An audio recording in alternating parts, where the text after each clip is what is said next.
everyone, and today we're going to hear from Dr. Mohammed Hossain. Dr. Hossain was born in Bangladesh, which is former East Pakistan, where he graduated from the Islamic University of Dhaka and earned his bachelor's degree in Islamic education. Subsequently, he then went on to pursue a pre-med and then his medical degree at that same university. In 1971, he was part of the freedom fighters, if you remember back then, when Bangladesh was created as it separated from Pakistan. In fact, he was in charge of 40,000 freedom fighters at the field hospital on the border of India. Subsequently to that, in 1972, he was the Director of Health for the government of Bangladesh. In the then early 70s, traveled over to Ireland and Britain to continue his studies, and then immigrated in 1975 to the United States, where he did a residency and internship in internal medicine and family practice. In 1981, Dr. Hossain came over to Loma Linda area and became an assistant clinical professor at the university and was chairman of the bioethics committee for 3 years at the community hospital there. In addition to his medical career, he's also has been very involved in social work and the teaching of the religion of Islam to all levels and individuals and communities. In fact, last December '99, he established the Islamic Society of California, and then last April, remember, established the Islamic Center of Redlands and the Islamic Public Library, and they're in the final stages of getting the approvals from the City Council and such. Dr. Hossain is married to Dr. Ruby Hossain. They have 3 children, one that you've met in Roman in the back, but also 2 daughters, Angel and Crystal. Please welcome Dr. Hossain.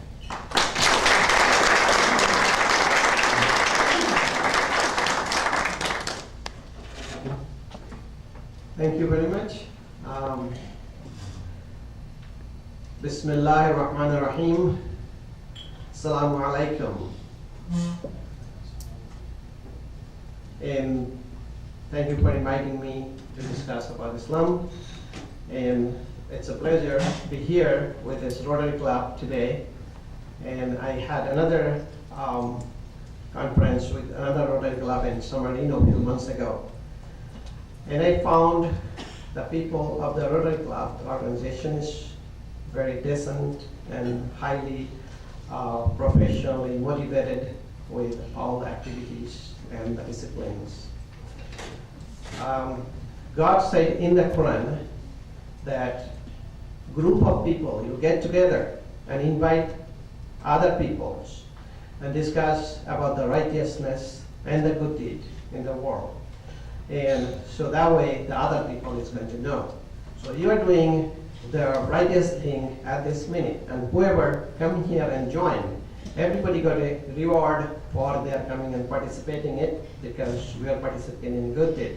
As Prophet Muhammad ﷺ said, that the person who go for a good deed, every steps he makes, he earn 10 credit, up to 700 credit.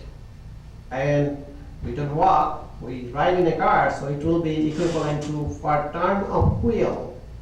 We made towards going to right directions or doing good deeds. We earn that credits in our good deeds, which will be added in our day of judgment. Now, the Islam means peace. And this peace, Islam been established in heaven. The word peace, when Adam was created, God asked Adam to greet the angels. So Adam went and said, Assalamu alaikum, peace be upon you. Angel replied that peace be upon you too. And that's the same peace message and the greetings been continued all the way through until today. And we address each other, greet each other, Assalamu alaikum, peace be upon you. And this has been practiced by all the messengers. If we go to the Gospel, the book of John, chapter 20, verse 19, verse 21, verse 26, all 3 verses, Jesus, peace be upon him, went to his Gospels and said, peace be upon you, he addressed with this word. So this is the same peace as Islam is bearing. And the literally meaning of that Islam is a peace, or salam is a peace. So Jesus said to the people, if we transfer to Arabic, it will be Assalamu alaikum, or peace be upon you. Other meaning of the Islam is a total submission to the will of God. When person accepts Islam or understands Islam or believe in it, then that person's dedicate everything to God. Like Bismillah ar-Rahman ar-Rahim, everything they do start with the name of Allah, name of God, who is most gracious, most merciful. With every little things they do, they start with their name, like eating, drinking, sleeping, going out, getting into car, go to the job, anywhere they go. The God's name is always in that Muslim's mind. And also other meaning of it is total dedication, everything what we belong, my life, my death, and my property, my wealth, my education, everything is on God, it's for God. And we are living on the mercy of God. Once our life, when we are born, there will be death. And death all are under control of God. Then articles of Islam start with Amantu Billahi, which means we believe in only one God, who is worth worshipping. No other God worth worshipping. So that is the basic principles of Islam and the main foundation. Similarly, as we have seen, a lot of the things been used and practiced in America, which is matches with the Islamic principle as well. Think about the dollar bill at the back. It says, "In God we trust." Exactly the same Article 1 is Islam. And Prophet Muhammad ﷺ said, the person who said Allah is one or God is one, he is going to go to heaven as long as he believed in from his heart. Doesn't matter what he has done. And all the sin that person has done will be punished, but eventually he will be in heaven because he believed in only one God and he followed it. So this way, the Allah is so powerful who has created, who is Allah. Allah is the God, is the same God as God of Adam, Abraham, Moses, Jesus, and Muhammad and everybody else according to Islam. And that's the same, only one God. There is no other God. And in the day of judgment, we're going to go to the same God all together. In front of him, and we'll have our good deed and bad deed will be judged by the same God. And God also described himself in Quran, surah or the chapter number 2, verse 255. God said, Allahu la ilaha illa huwal hayyul qayyum. There is none worth worshipping except God, and he is always constant, he is permanent, he is forever, and he does not sleep, he doesn't drink, he is watching all his creations all the time. Also chapter 111, that says, Qul huwallahu ahad. He asks Muhammad, why tell the people that God is one, and he was not born from anybody, nor he gave birth to anybody. He is independent of anything. And the same God has been described in the Bible. In Genesis chapter 1, you said that God has created the universe in 6 days. And then he said in a term. Same thing in Quran. خَلَقَ اللَّهُ السَّمَاوَاتِ وَالْأَرْضِ مَعَ سِتَّةِ أَيَّامٍ ثُمَّ اسْتَوَى عَلَى عَرْشِهِ. Exactly the same meaning. So it is a continuation of the same religion from Adam until today. The article number 2, which is Malaikatihi, means believe in all the angels. All the angels, as we know many of them by name, majority of them are following God's order. They are created by the fire, and they have no need as the human need it. They follow the God's order, and they also follow the directions what God wanted them to do. And God assigned the angels for every human being. Every one of us has angels, and they guard us, they protect us, they guide us the right directions. And at the same time, there is also devil been assigned, and that also devil try to guide us to wrong directions. In addition, there are angels who is continuously monitoring our every minute's activity. The Kiraman Katibin, they are continuously recording and those records will be produced in the day of judgment, and it will be playback, and that will tell us what we did right and wrong. And the famous angels' name we know already, that Gabriel or the Jibrail, who came in this world with the communicator between God and the human and in the world. The angels of Azrael, who is the angels of the taking the life away with the permission of God. So he takes the life of the sinners or the wrongdoers very vigorously, and those who are righteous, their life he take with respect and gently. So then we have other articles of Kutubihi, the books of God, which God gave us all the books. Before he created the mankind and the universe, he made a bylaw. And those bylaw is called the book of God. And that's in Quran says, Bal huwa Quranum Majidum fi lawhim mahfuz. I have created a bylaw and I kept it in my library in Lawh Mahfuz, where nothing can reach there. And that place, the whole Quran was preserved. And since as the time grows and the population grows, God started giving little bit of those bylaws coming to the world step by step. Like the majority of the explosion of the human from the time of Noah. And that time God gave a small portion of that book, and that book says, do the righteous thing. If you do the righteous thing in this world, you're going to get reward. If you do wrong thing, you are going to get punished in this world as well as in the next world. As time goes by to Abraham, Sufi Abraham wa Musa, God says that I have given a small book to Abraham, which he was following the one God called Hanifa. That was the name of that religion, but again that's Islamic monotheism, believing only one God and worshiping only one God. And you know that his father was not following him. As a result, he threw him out of the house, and he said, Father, you have to follow my religion. This is the true religion, not worshiping idols. This way continued to Moses. God talked to Moses and gave the book of Torah. And I have all those books I'm going to show you. And those Torah continued. Then next book is called Psalm or Jabur, which came to other messengers between Moses and Jesus.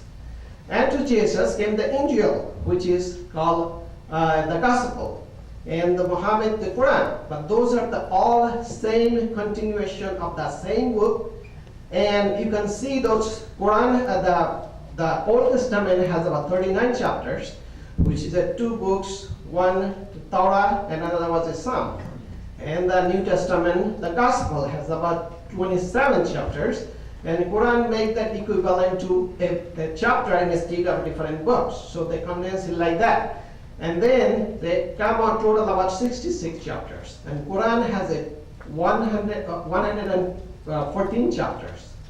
So 44 chapters been added farther away and edited into the Quran, which was kept in Lawh Mahfuz. And the Quran came to Muhammad, and that was the last book of God.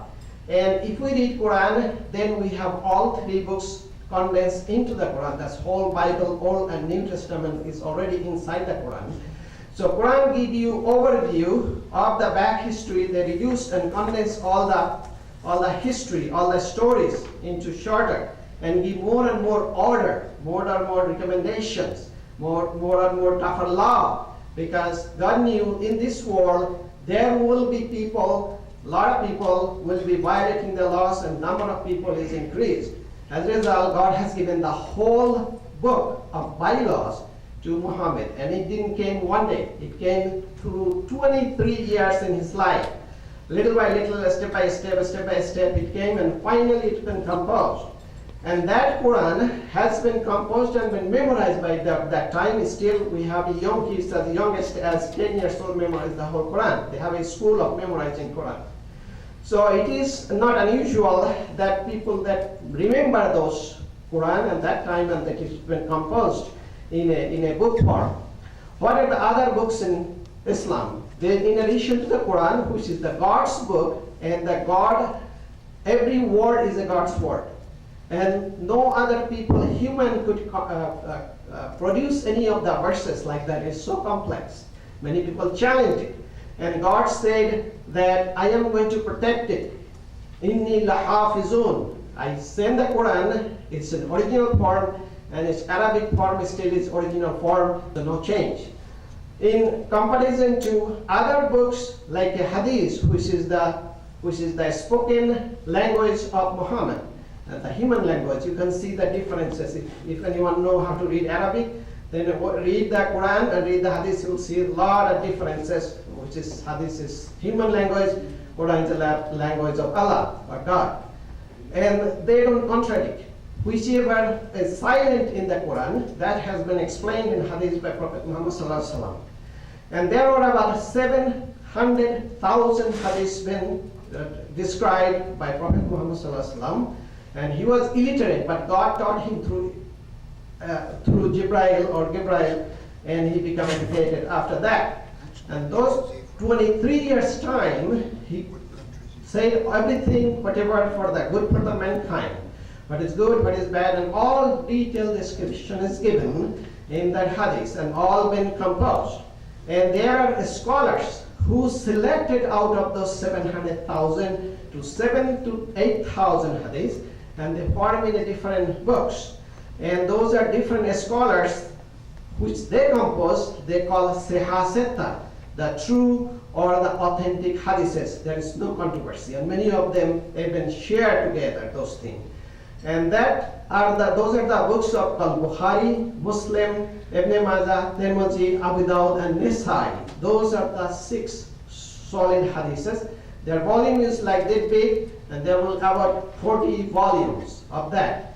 And in order to read the hadith and in order to read the Quran, there are other books called tafsir of the Quran, which is the original Quran has been analyzed. Every single word been dissected into pieces. And then details described, which is about 8 or 10 volume of each scholars have described. There are many series, 30, 40, even 50 series of those volumes, and nothing contradicts. But again, it's give you enhanced knowledge of what is Quran about, what we read exactly. We don't understand many of them, even in English form, and they have translated in all the languages in the world. But again, we need to understand, go more details on those tafsir. And then in order to understand the tafsir, there is a law book called Usul Tafsir. We have to read that in order to analyze the implications of the Usul Tafsir. Similarly with the Usul Hadith, there is another book which is a law book which will analyze and describe this hadith, that this is right, this is wrong, this should not be reading. So they analyze and detect the details in description. Other books is called Fiqh, which is a law or jurisprudence, which describe the Islamic laws, rules, regulations in addition to all the prayers, all the articles, all the foundation of Islamic details, what is right, what is wrong, what should do, what should not do, all those including. And they also have another law book which is called Usul Fiqh, which is the law of those law books, how to interpret, how to analyze it. So this way, a lot of books and the many scholars have concluded a person is born, and even if he live 100 years old, if he study all his life about Islam, he will not be able to finish whatever the knowledge has been produced by Islam. Now we can see that Islam been hijacked, terrorized, and then misrepresented in the world all over by Muslim, by non-Muslim, without knowledge. And God has a warning for them, a serious warning, in the Bible as well as in the Quran. In that chapter 22, Surah Hajj, verse number 3 and verse number 8, God said, وَمَا تُجَادِلُوا فِي اللَّهِ بِغَيْرِ عِلْمٍ وَلَا هُدَى وَلَا كِتَابٍ مُبِينٍ. The person or any individual, any group who discuss about God without knowledge or criticize it without knowledge, or any related anything to God, the religion or any other aspect, they will have a severe punishment in the day of judgment. And so, we hear a lot of things which is far, far, far, far away from Islam. So this is the books, and next step is to believe in the messengers of God, which is Amantu billahi wa kutubihi wa rusuli. All the messengers, Prophet Muhammad sallallahu alaihi wasallam said, there are 224,000 messengers came into this world. until the last messenger being Prophet Muhammad. And out of those, all the messenger, in order to be a Muslim, you have to believe all those, in addition to all the books I mentioned. And those messenger carrying the same message, carrying that from the same God, bring to the mankind. And also that when Quran came, Quran has updated a lot of the laws which was given before. Say for example, law of divorce in the Bible, Jesus said that when a man and woman get married and they become one flesh, if the man divorces the wife and marry another, he's committing adultery. Similarly with the woman. In Quran they changed that law. And God realized the time will come where the man and woman will know each other's right and regulation and their freedom and their choice. So God said yes. In the Quran there is a chapter 65 which is especially dedicated on talaq, the divorce, how you do it. If you cannot reconcile, then how do you do it? Same with other laws like a property law. So a lot of law has been changed and updated by this latest or the final edition of the Quran.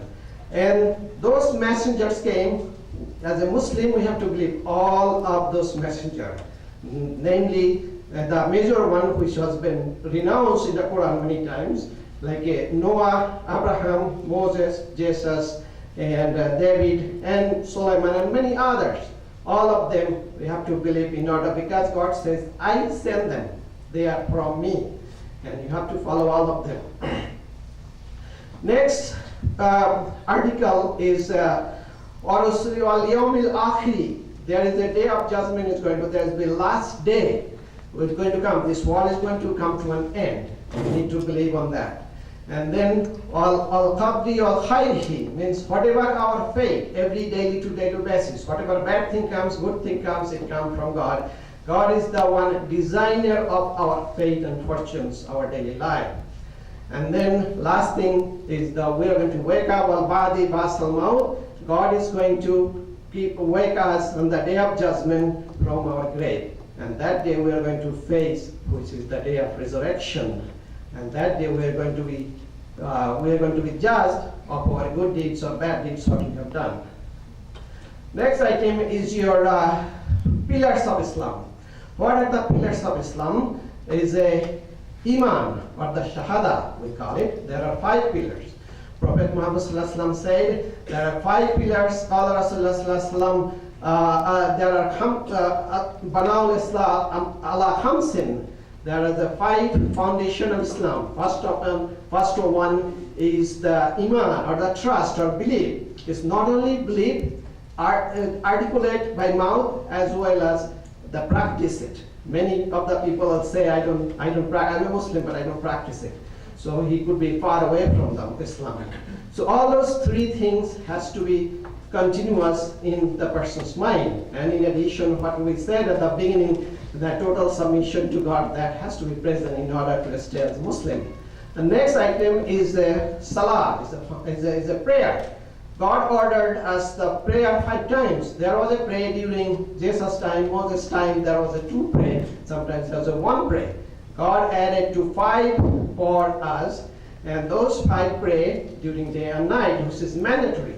In addition to those mandatory prayer, there are additional prayer to supplement in the day of judgment, that if our prayer is not accepted properly, then that will come and add to the credit and make us go to heaven, or our good deed side will be more heavy. And next item is your zakat, which we do, everybody does, which is a tax or give the money to the poor or the needy, or to help each other. That's called zakat. 4th one is a saum, means fasting, about a month out of the 12 months, 1 month fasting out of the year.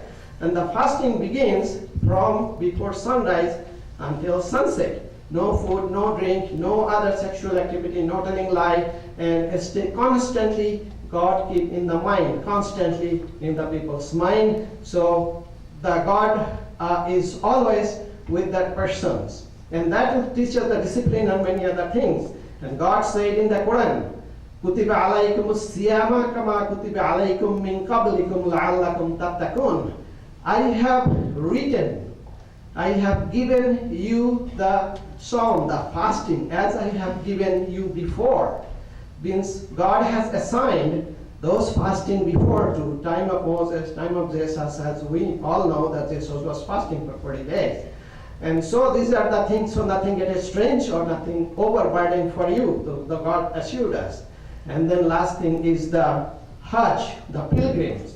We go to Makkah once in a lifetime who can afford it. Man istata ilayhi sabila. The person physically as well as financially can afford to go and visit Makkah and do worship up there, with the details of the explanation and rules and regulations to follow, where not only we see the millions of Muslims there, but also we see the lot of historic things. We see the grave of Ismail and many other scholars who have been passed away, and the house has been built by Abraham and his son, and that's the same house has been built by the Adam when he came first in this world.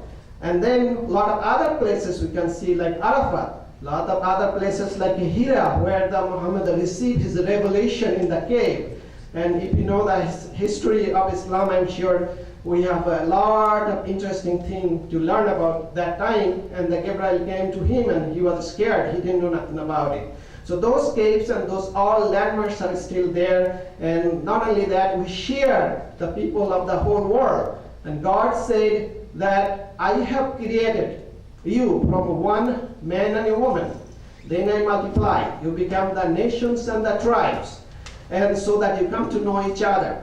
So we are all brothers and sisters according to Islam, and we are all in one religion according to Islam, that is believing one God. That is called Islamic monotheism.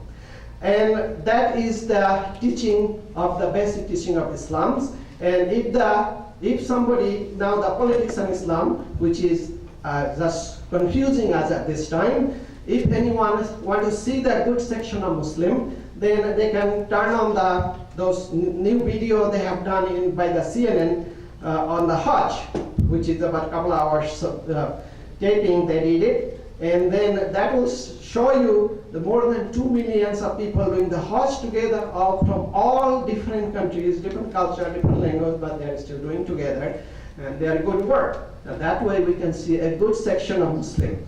About a month ago, we had in San Bernardino 3,000 Muslims from all over the world. They came for 3 days, were there under the tent in West Highland, and nobody even know it, and they worshiped there for 3 days.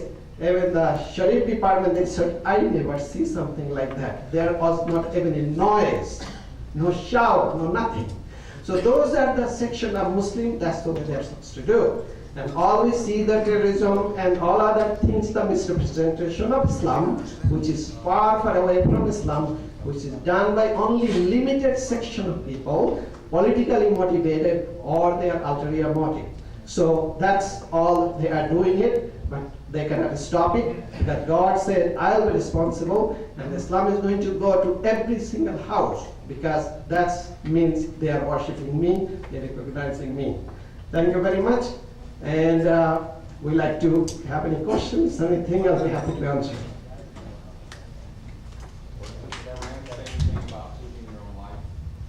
No, that is an unforgivable sin under any circumstances.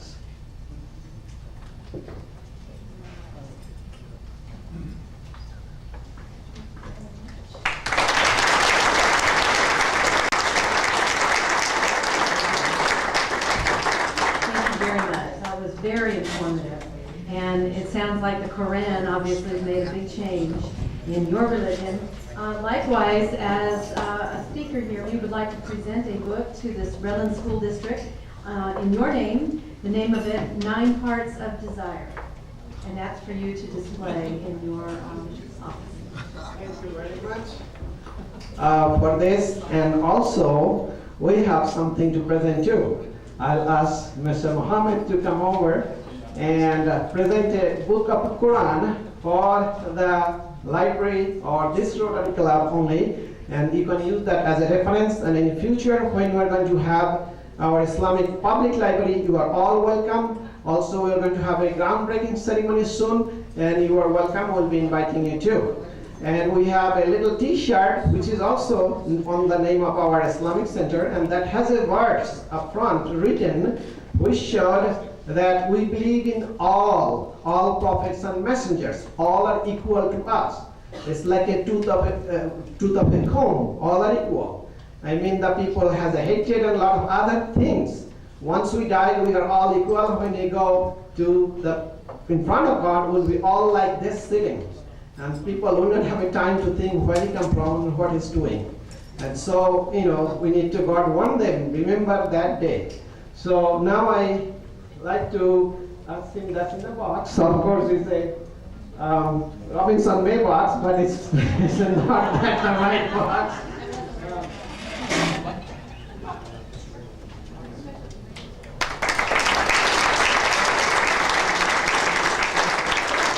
Thank you both very much. Oh, that's beautiful. And the Quran is this is condensed, it's a very smaller print, and the T-shirt is from We Made It. And actually the Quran, let me show you real quick. This is the hadith of the Prophet Muhammad, who speaks all his speech in this kind of volume, about 40 volume like this. And then the Quran is English translation by Yusuf Ali. And I said that tafsir, which is about 10 volume each of this size. So that describes in details when they're completion. Of course, you have seen the Torah, and that's the Bible. I have about 10 different versions, and I read all of them, and I match. And as I keep reading and reading, it just goes like a pyramid, just overlaps. Quran and the Bible overlaps. And it will be very good information if somebody reads the English Quran and read the Bible. It will be so crystal clear, the conception to everybody. Thank you. Thank you very much. We appreciate you being here. And thank you also, Muhammad, Ali, Roman, Billy. Thank you for being here. And Pam, thank you so much. Have a great week.